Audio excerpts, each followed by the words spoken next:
Islam sangat mengedepankan pendidikan. Pada praktiknya, hampir semua masjid memiliki sekolah dasar untuk anak laki-laki dan perempuan di akhir abad ke-9. Hal itulah yang membuat peradabannya maju di masa lalu ketika Eropa sedang mengalami gelapnya abad pertengahan. Sekolah pertama mereka berdiri di Madinah tahun 622 Masehi.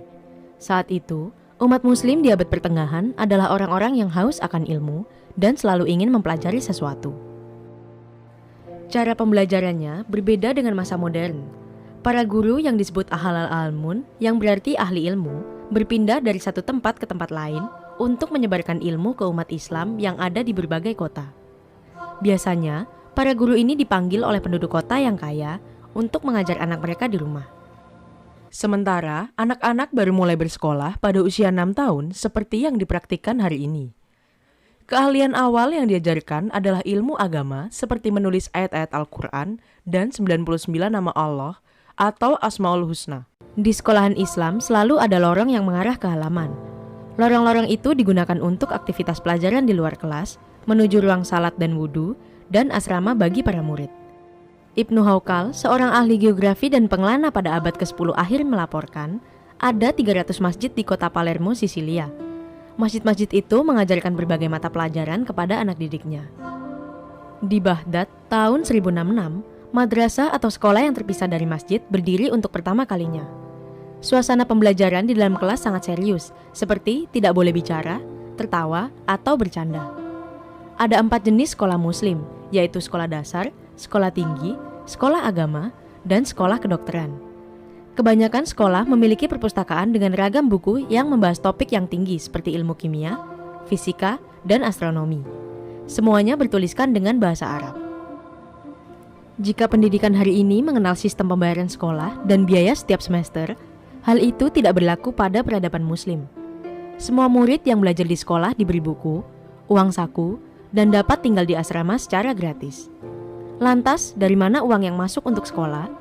Semua berasal dari aukaf atau dana wakaf yang dikumpulkan oleh dinas tertentu dan dikelola untuk membangun sekolah, termasuk gaji guru dan makanan untuk siswa. Pendidikan yang lebih tinggi muncul berkat kalangan ulama yang memandang ilmu dan iman saling berhubungan. Pada akhirnya, semangat ini membuat berdirinya berbagai universitas di peradaban Islam, yang berikutnya memicu kebangkitan dunia pendidikan ke dunia barat. Revolusi pendidikan terjadi pada abad ke-15 oleh Kesultanan Ottoman di Turki.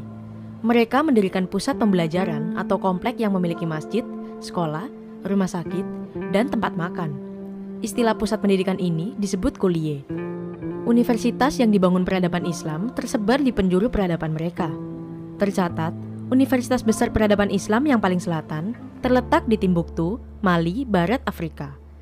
Pada abad ke-12, universitas itu bahkan menampung sekitar 25.000 mahasiswa. Sedangkan, universitas tertua adalah University of Al-Qarawiyyin di Fez, Maroko, yang masih aktif hingga sekarang. Universitas itu didirikan pada 859 Masehi oleh saudagar kaya Fatimah Al-Fihri. Para mahasiswa di universitas ini menjalankan kuliahnya seperti kampus zaman sekarang. Mereka mengikuti ujian masuk, bergabung dengan kelompok belajar, dan harus mengikuti ujian akhir untuk bisa lulus kuliah.